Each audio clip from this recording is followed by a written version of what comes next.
Chinese President Xi Jinping is in Peru for back-to-back summits with world leaders at the APEC forum as Beijing seeks to advance its leadership position on the global stage.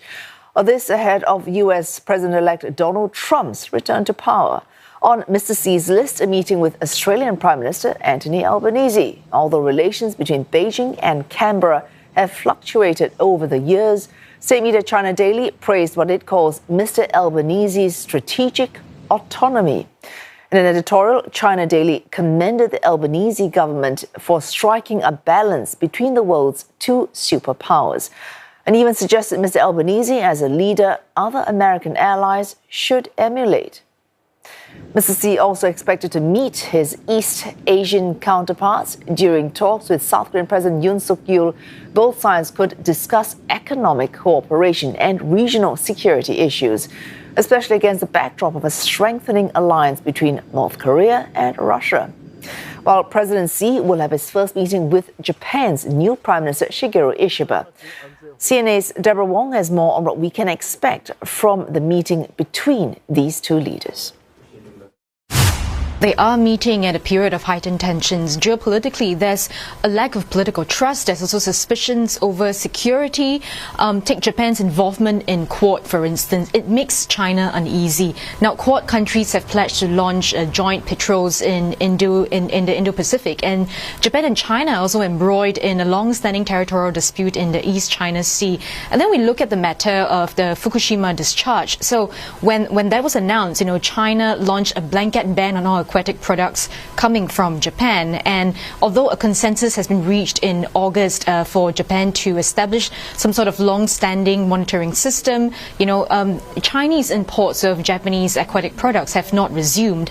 And so these issues are something that, Chinese Foreign Minister Wang Yi, as well as Japan's National Security Advisor Takeo Akiba, had discussed when they met earlier this month. And, I think we can also expect the leaders to follow up on these issues as well as reaffirm bilateral ties. In fact, when Ishiba was elected as Prime Minister, when he came into power, both Beijing and Tokyo, in fact, have increased the number of high-level exchanges. And it does send a signal that the new administration is willing to forge better relations with China.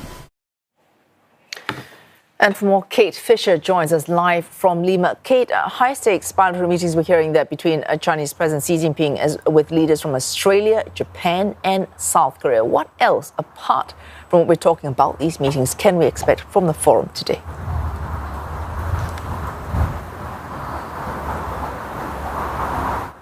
Yeah, President Xi Jinping is going to be a very busy man today. He has a lot of meetings on his agenda. His Minister of Commerce will also be making a special address here President Xi will not be making a keynote speech himself, but he has got this special representative to do so. So everybody will also hear a message from China. This is fresh off the heels of him inaugurating this huge megaport just a few miles north of Lima, a big investment in Peru. As you say, he'll be speaking to these regional leaders to try to improve strategic dialogue.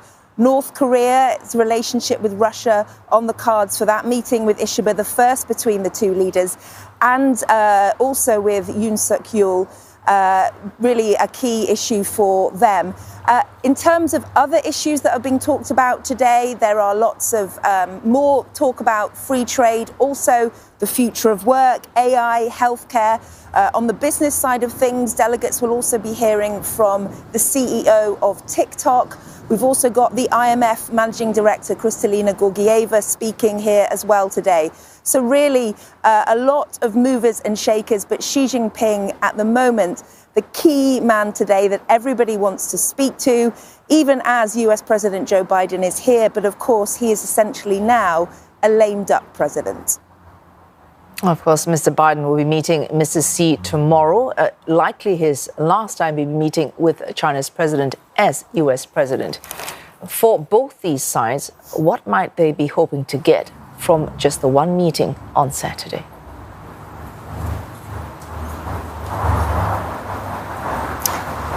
Yeah, this will be the last time for both men at this level to talk. They do have a relationship, even though it's a difficult relationship going back over a decade, and they are likely to reflect on that to some extent. But the White House has said that this meeting, even though Joe Biden only has a matter of weeks really left in office, is key because they want to ensure that this relatively stable relationship between the world's two largest economies continues during the transition of power period in the United States. They don't want to see this as a time that perhaps China sees an opportunity to test the United States. Excuse me. And that is why the White House says this is so important, despite the fact Biden will not be in power after January the 20th. He wants to make sure that the communication lines remain open, and he also wants to see those areas of mutual common concern that they have been working together on, like AI, like the trafficking of fentanyl and climate change. He wants to see that that continues. And also, of course, this will be his last opportunity as president to try to speak to China about what the US deems unacceptable, human rights issues, trade issues. He will be pushing also about China's increasing aggression in the South China Sea. All of those issues will also come up, the White House says. Oh, thanks to that Kate Fisher, that reporting live from Lima, where the APEC summit is being held.